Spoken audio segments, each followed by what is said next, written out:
గుంతకల్ పట్టణంలో Telugu Desam party MLA అభ్యర్థి are Jitendra Goud భారీ జన సమూహం మధ్య అట్టహాసంగా నామినేషన్ దాఖలు చేయడానికి వందలాది మంది అభిమానులు కార్యకర్తల మధ్య భారీ ర్యాలీగా బయలుదేరి తహసీల్దార్ కార్యాలయంలోని రిటర్నింగ్ అధికారికి నామినేషన్ పత్రాలు సమర్పించారు. ఈ ర్యాలీ పెద్ద ఎత్తున జనసందోహంతో పాత గుంతకల్లోని మస్తానయ్య దర్గా నుండి మెయిన్ రోడ్ గుండా తహసీల్దార్ కార్యాలయం వరకు కొనసాగింది. మొదట మస్తానయ్య దర్గాలో స్వామివారికి ప్రత్యేక ప్రార్థనలు నిర్వహించి అనంతరం తెలుగుదేశం పార్టీ నాయకులు, కార్యకర్తలు, మహిళలతో కలిసి తెలుగుదేశం పార్టీ ఎమ్మెల్యే అభ్యర్థి ఆర్ జితేంద్ర గౌడ్ వారి కుటుంబ సభ్యులతో ర్యాలీ నిర్వహించారు. ఈ ర్యాలీ దాదాపు 4 గంటల పాటు కొనసాగింది. ఈ ర్యాలీలో తెలుగుదేశం పార్టీ నాయకులు, కార్యకర్తలు, మహిళలు ఉత్సాహంగా పాల్గొని కేరింతలు చేస్తూ తెలుగుదేశం పార్టీలో మరింత ఉత్సాహాన్ని నింపారు. తహసీల్దార్ కార్యాలయంలో రిటర్నింగ్ అధికారికి నామినేషన్ పత్రాలు సమర్పించిన అనంతరం తెలుగుదేశం పార్టీ ఎమ్మెల్యే అభ్యర్థి ఆర్ జితేంద్ర గౌడ్ మాట్లాడుతూ ఈ రోజు సముద్రాన్ని తలపించేలా ఈ జనసందోహం తనను ఆశీర్వదించటానికి ఇక్కడకు వచ్చినందుకు తనకు చాలా సంతోషంగా ఉందని, చంద్రబాబు నాయుడు చేసిన సంక్షేమ పథకాలు తనను మరలా ఎమ్మెల్యేగా గెలిపిస్తాయని ధీమా వ్యక్తం చేశారు.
ఈ శాసనసభ ఎన్నికల నిమిత్తము నామినేషన్ దాఖలు చేయడానికి ఎంఆర్ఓ ఆఫీస్కి వచ్చి ఆ నామినేషన్ ప్రక్రియను పూర్తి చేసుకొని బయటకు వచ్చాము. ఈ నామినేషన్కి ప్రజల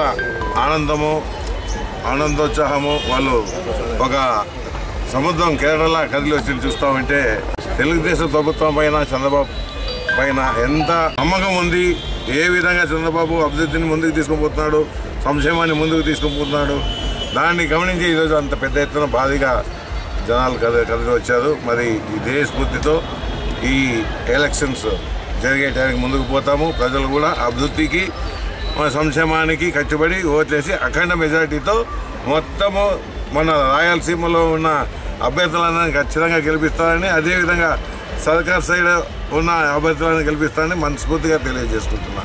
మెజారిటీతో ఎంత వస్తారని నాకు తెలియదు, కానీ అభ్యర్థులు మాత్రం ప్రతి ఒక్కరికి వచ్చే అవకాశాలు ఉన్నాయి. ఆయన చేసిన సంక్షేమం ఉన్నట్టు ఇంతకుముందు ఏ ప్రభుత్వం ఎక్కడా చేయలేదు. మనం ఇబ్బందుల్లో ఉన్న, రాష్ట్రం ఇబ్బందుల్లో ఉన్న, అభివృద్ధి కూడా అంత ముందుకు తీసుకుపోయాడు. ఏ విలేజ్లో లేదు, ఏ టౌన్లోనూ లేదనుకోకుండా ప్రతి ఒక్క కార్యక్రమం చేపించారు.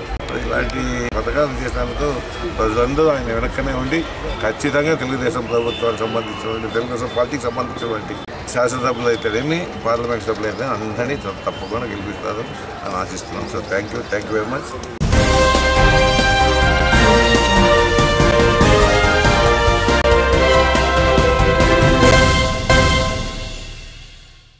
రాష్ట్ర బీసీ సంఘం అధ్యక్షుడు డేరంగుల ఉదయ్ కిరణ్ స్వతంత్ర అభ్యర్థిగా తహసీల్దార్ కార్యాలయంలోని రిటర్నింగ్ అధికారికి నామినేషన్ పత్రాలు సమర్పించారు.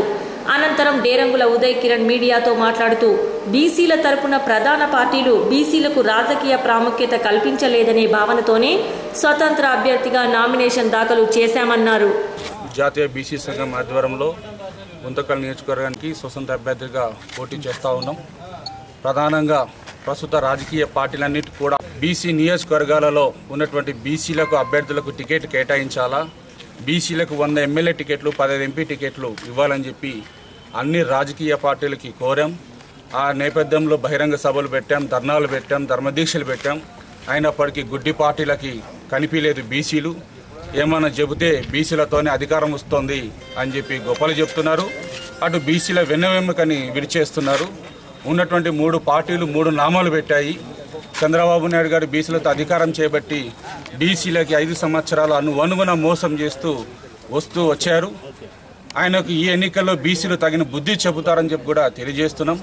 అదేవిధంగా వైఎస్ఆర్ పార్టీ నుంచి వైఎస్ జగన్ గారు బీసీ గర్జనలో అధికార దాహం కోసం కేవలం సాధ్యం కాని బీసీ హామీలను గుప్పించి ఓట్లు దండుకోవాలని చెప్పి ఆయన కూడా బీసీలను నయవంచన చేసే విధంగానే ప్రవర్తించినారు. వైఎస్ఆర్ పార్టీ నుంచి కేవలం 41 మంది ఎమ్మెల్యే టికెట్ మాత్రమే కేటాయించారు. అందులో 7 ఎంపీ సీట్లు కేటాయించారు. జనాభా దమాషా ప్రకారం రావాల్సిన వాటాని ఏ రాజకీయ పార్టీలు ఇవ్వకుండా అన్యాయం చేశారు.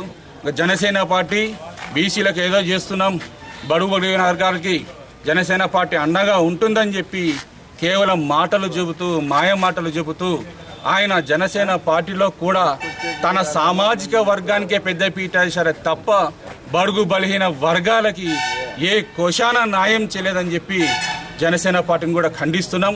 ఈ 3 పార్టీలకి బీసీలంతా రాజకీయ పార్టీలకు అతీతంగా ఒకటై తగిన గుణపాఠం చెప్పాలని చెప్పి కూడా పిలుపునిస్తున్నాం. ఎక్కడైతే బీసీ అభ్యర్థులైతే నియోజకవర్గాలు అత్యధికంగా ఉన్నారో అక్కడ బీసీ అభ్యర్థులు పోటీ చేస్తున్నారో వారందరూ కూడా జాతీయ బీసీ సంఘం సంపూర్ణ మద్దతు తెలియజేస్తూ వాళ్ళు గెలవడానికి మా వంతు కృషి చేస్తామని చెప్పి కూడా తెలియజేస్తున్నాం.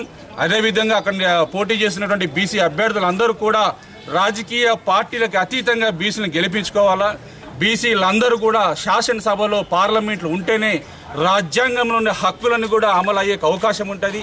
బయట ఎన్ని పోరాటాలు చేసినప్పుడు కూడా ఈ ప్రభుత్వాలకి బీసీల బాధలు కనిపించటం లేదు. కాబట్టి బీసీలంతా ఈ ఎన్నికల్లో సువర్ణ అవకాశం వచ్చింది కాబట్టి ఎవరి మాటలకు మోసపోకుండా దేనికి లొంగకుండా బీసీలంతా కూడా నిజాయితీగా ఓటు వేసి బీసీ అభ్యర్థిని గెలిపించుకోవాలని చెప్పి తెలియజేస్తున్నాం.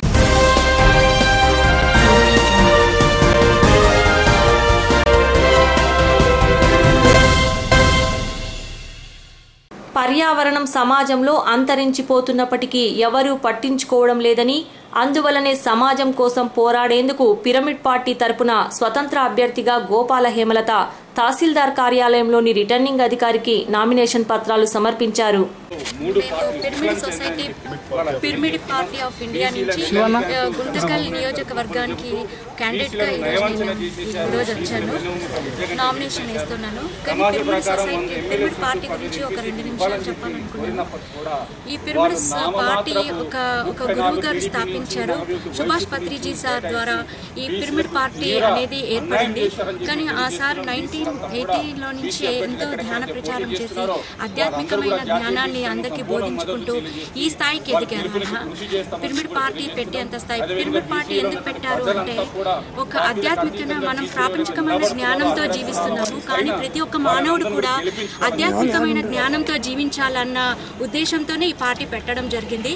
కానీ చూడండి, మనము ఈ ప్రపంచంలో ఎన్నో కష్టాలు, లాభాలు, రోగాలు, బాధలు, భూకంపాలు, ఎన్నో నష్టాలు జరుగుతున్నాయి. ఎందుకు ఈ నష్టం జరుగుతుంది అంటే ఒక మానవుడికి ఆధ్యాత్మికమైన జ్ఞానం లేకపోవడం వల్లనే ఇవన్నీ జరుగుతున్నాయని చెప్పేసి మా పత్రిజీ సుభాష్ పత్రిజీ సార్ గారు మాకెంతో ఆధ్యాత్మికమైన జ్ఞానాన్ని బోధించారు. కాబట్టి ఈరోజు నేను ఇక్కడ క్యాండిడేట్గా రావడం జరిగింది. కానీ మనము ఈ సొసైటీలో ఏం చేస్తున్నారంటే ప్రతి ఒక్క మెడిటేటర్స్ కూడా ఆధ్యాత్మికమైన జ్ఞానాన్ని బోధించి తర్వాతే మన పరిపాలన అనేది ఎంతో అద్భుతంగా సక్రమంగా చేయొచ్చు అని చెప్పేసి మాకంతా ఆధ్యాత్మికమైన జ్ఞానాన్ని మాకొకటే కాకుండా ప్రతి ఒక్కరికి కూడా అందించాలని చెప్పేసి ఈరోజు నేను క్యాండిడేట్గా ఇక్కడికి రావడం జరిగింది.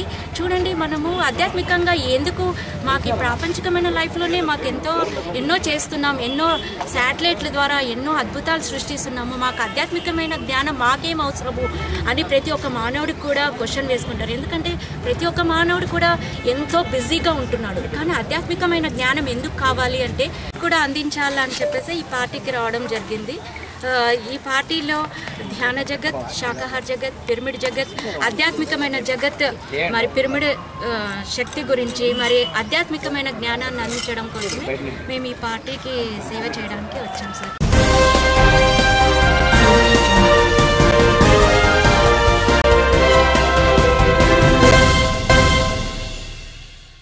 గుంతకల్ నియోజకవర్గం నుండి కాంగ్రెస్ పార్టీ ఎమ్మెల్యే అభ్యర్థి దౌల్తాపురం ప్రభాకర్ తహసీల్దార్ కార్యాలయం నుండి రిటర్నింగ్ అధికారికి నామినేషన్ పత్రాలు సమర్పించారు.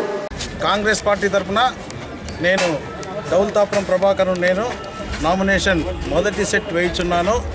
మరి రెండవ సెట్ సోమవారం 25వ తేదీ లాస్ట్ రోజు కావడం వల్ల ర్యాలీతో వచ్చి వేస్తున్నాను. మరి ఈరోజు నేను కాంగ్రెస్ పార్టీ తరఫున ఒక నామినేషన్ సెట్ వేస్తున్నాను.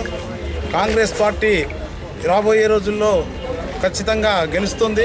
ఎందువల్లనంటే కాంగ్రెస్ పార్టీ అధికారంలోకి వచ్చిన వెంటనే ప్రత్యేక హోదా అమలుతో మొదలు 2 లక్షల డాక్రా సంఘాల రుణమాఫీ, మరి ఆడపడుచులకు 4 సిలిండర్లు ఉచితంగా ఇస్తూ ఇలా అనేక సంక్షేమ పథకాలను ప్రజల్లోకి తీసుకొని వస్తూ కాంగ్రెస్ పార్టీ గెలుపుతో అటు దేశంలోనూ ఇటు రాష్ట్రంలోనూ మరి గుంతకల్ నియోజక అభివృద్ధి కూడా చేసే విధంగా మేము ప్రణాళిక సిద్ధం చేసుకున్నాము. ఈ గుంతకల్లో చాలా సమస్యలు ఉన్నాయి. ఆ సమస్యలన్నీ కూడా పరిష్కారం కావాలంటే ఒక కాంగ్రెస్ పార్టీతోనే సాధ్యమవుతుంది. మరి గత 30 సంవత్సరాలుగా మూతపడినటువంటి స్పిన్నింగ్ మిల్లును కూడా ఇప్పటివరకు పరిపాలించినటువంటి 6 మంది ఎమ్మెల్యేలు ఒక్కరు కూడా ఆ దిశగా ఆలోచించడం లేదు. మరి ఖచ్చితంగా మా కాంగ్రెస్ పార్టీ అధికారంలోకి వచ్చిన వెంటనే మొట్టమొదటిగా గుంతకల్ స్పిన్నింగ్ మిల్లును ఆ స్థానంలో పరిశ్రమ ఏర్పాటు చేసి సుమారు 2-3 వేల మందికి ఉద్యోగ అవకాశాలు కల్పించే విధంగా కాంగ్రెస్ పార్టీ కృషి చేస్తుంది. మరి రెండవది హంద్రీనివా, మన కళ్ళ ఎదుటే మన గుంతకల్ నియోజకవర్గంలో హంద్రీనివా కాలువ పారుతుంటే కూడా మన రైతులకు అధికారికంగా 1 ఎకరా కూడా ఆయకట్టు లేకపోవడం చాలా సిగ్గుచేటు. మరి అధికారికంగా సుమారుగా 20,000 హంద్రీనివా కాలువ ఆయకట్టు ప్రిపేర్ చేస్తూ మరి హంద్రీనివా కాలువ వెంబడి కూడా విద్యుత్ కరెంటు లైన్ లాగించి, ఎందుకంటే ఈరోజు డీజిల్ మోటార్లతో రైతులు ఎంతోమంది నీటిని ఎత్తిపోసుకుంటూ పండినటువంటి పంటను కేవలం ఆ డీజిల్ ఖర్చుకే సరిపోతుంది. కాబట్టి కరెంటు ఇస్తే కరెంటు వృధాగా ఉంది కాబట్టి రైతులకు ఫ్రీగా ఉంది కాబట్టి కరెంటు లైన్ ఏర్పాటు చేసి ఖచ్చితంగా రైతులకు కరెంటును అందుబాటులో చేసి వ్యవసాయ రంగ అభివృద్ధి కూడా కృషి చేస్తున్నాము. కాంగ్రెస్ పార్టీ తరఫున మొదటి సెట్ నామినేషన్ వేయించున్నాము. కాబట్టి నామినేషన్ వేస్తూ విజయావకాశాలు మాకు ఎక్కువ మెండుగా ఉండాలని చెప్పేసి నేను సవినయంగా గుంతకల్ నియోజకవర్గ ప్రజలకు తెలియజేస్తూ నన్ను గుంతకల్ నియోజకవర్గానికి ఎమ్మెల్యేగా ఎన్నుకోవాలని చెప్పేసి ప్రతి ఒక్క ఆడపడుచులకి, ఎస్సీ ఎస్టీ బడుగు బలహీన వర్గాలందరికీ, ముఖ్యంగా నా వాల్మీకి బంధుమిత్రులకు కూడా నేను 2 చేతులు ఎత్తి నమస్కారాలు తెలియజేస్తూ ఈ అవకాశాన్ని ఇవ్వాలని, నాకు ఎమ్మెల్యేగా అవకాశం ఇవ్వాలని చెప్పి నేను కోరుచున్నాను.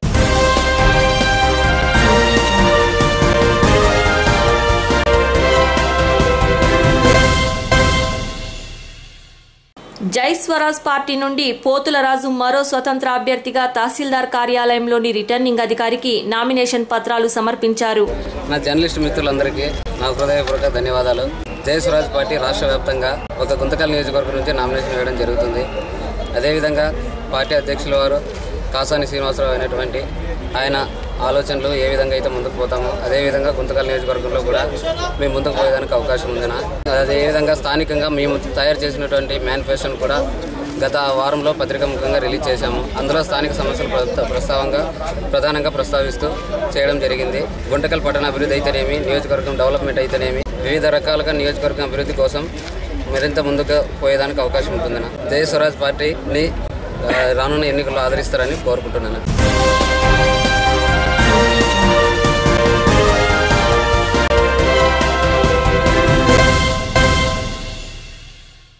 గుంతకల్ పట్టణంలోని అంకాలమ్మ గుడి హమాలీ కాలనీకి చెందిన మహిళలు దాదాపుగా 120 మంది టీడీపీ నుండి వైఎస్ఆర్ కాంగ్రెస్ పార్టీలోకి వైఎస్ఆర్ కాంగ్రెస్ పార్టీ ఎమ్మెల్యే అభ్యర్థి వై వెంకట్రామరెడ్డి పెద్ద కుమార్తె నైరుతిరెడ్డి ఆధ్వర్యంలో వైఎస్ఆర్సీపీ కండువాలు ధరించి ఆ పార్టీలో చేరారు.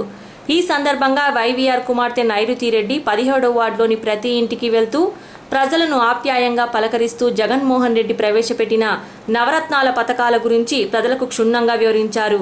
ఈ ఒక్కసారి తమ తండ్రిని గెలిపించాలంటూ ప్రజలకు విజ్ఞప్తి చేస్తూ తమ పార్టీ గుర్తైన ఫ్యాన్ గుర్తుకు ఓటేయాలని కోరుతూ తమ తండ్రి ఎమ్మెల్యే అయిన వెంటనే గుంతకల్ నియోజకవర్గంలో అభివృద్ధి ఖచ్చితంగా చేసి చూపిస్తామని, ఒక్కసారి మీరు ఆశీర్వదించి తమ తండ్రిని ఎమ్మెల్యేగా ఎన్నుకోవాలని ప్రజలకు విజ్ఞప్తి చేశారు.